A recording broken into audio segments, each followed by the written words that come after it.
আসসালামু আলাইকুম everyone, welcome back to my channel.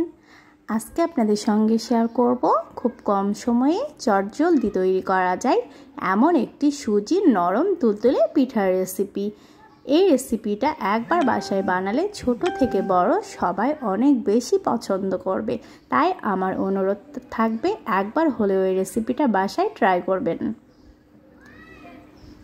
তো এখানে দেখুন আমি চুলায় হাফ লিটার দুধ নিয়ে দুধটাকে গরম করে নিয়েছি। এখন আমি দিয়ে দিচ্ছি 3 টুকরো এলাচ। যেহেতু আমি দুধটাকে গরম করে নিয়েছি, তো এখন আমি দিয়ে দিচ্ছি চিনি। এখানে আমি 1 কাপ চিনি নিয়েছি।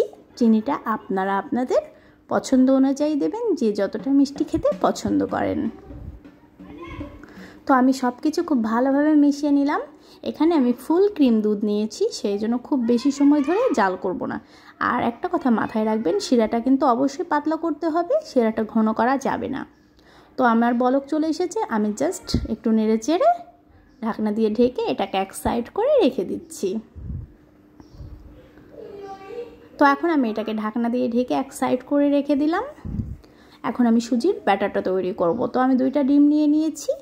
এখন একটা কাঁটা চামচের সাহায্যে ডিমটাকে খুব ভালোভাবে ফেটিয়ে নিচ্ছি, যতক্ষণ না পর্যন্ত সাদা অংশ কুসুমের সাথে খুব ভালোভাবে মিশে যাচ্ছে। তো দেখুন আমি খুব ভালোভাবে মিশিয়ে নিয়েছি। এখন আমি দিয়ে দিচ্ছি অল্প পরিমাণে লবণ। এখানে পরিমাণ মতো আপনারা লবণটা অ্যাড করবেন। আর যারা মিষ্টিতে লবণ পছন্দ করেন না, তারা এখানে লবণটা বাদ দিতে পারেন। তো আমি সব কিছু আবারও খুব ভালোভাবে মাখিয়ে নিলাম। এখানে ডিমটা খুব ভালোভাবে কিন্তু ফেটিয়ে নেবেন। তো আমি একটু সময় নিয়ে ডিমটাকে খুব ভালোভাবে ফেটিয়ে নিচ্ছি। তো দেখুন আমার ডিমটা একদম পারফেক্ট হয়ে গেছে ফাটানো।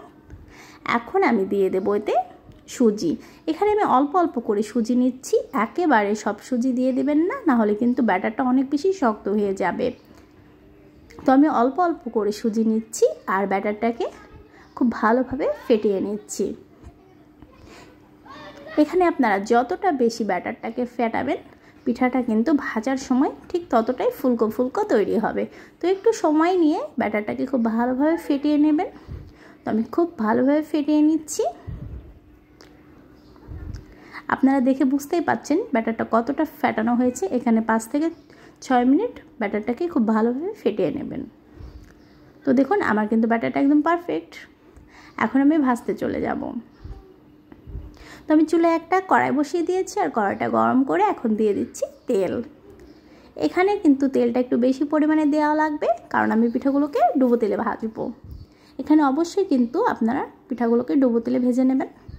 আর তেলটা আমি খুব বেশি গরম করব না, মিডিয়াম গরম করব, না হলে কিন্তু পিঠাগুলোর ওপরে কালার চলে আসবে কিন্তু ভেতরে কাঁচা থেকে যাবে। তো আমি এখন সবগুলো পিঠা একই সাইজ করে দিয়ে নেওয়ার চেষ্টা করছি। তো দেখুন আমি পিঠাগুলোকে কিন্তু মোটামুটি সবগুলোকেই দিয়ে নিয়েছি।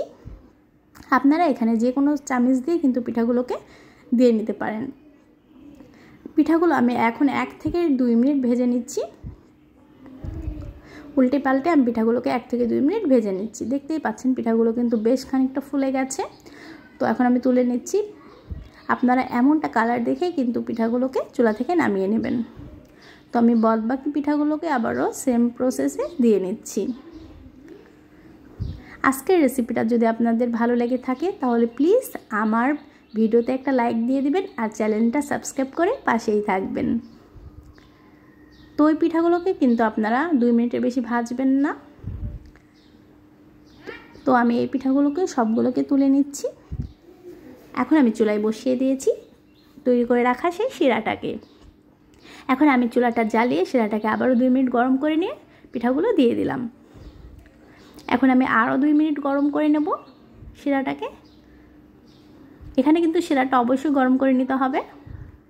আর একটা ঢাকনা দিয়ে এটাকে এখন আধা ঘন্টার জন্য রেখে দিচ্ছি। তো আধা ঘন্টা পরে ফিরে আসছি। দেখুন মাশাআল্লাহ আমার পিঠাগুলো কিন্তু ফুলে ডাবল হয়েছে। আপনারা একবার হলে এই রেসিপিটা বাসায় ট্রাই করে দেখতে পারেন, খুব ভালো লাগবে। আর রেসিপিটা তৈরি করে কেমন লাগলো আমাকে কমেন্ট করে জানাবেন। আল্লাহ হাফেজ।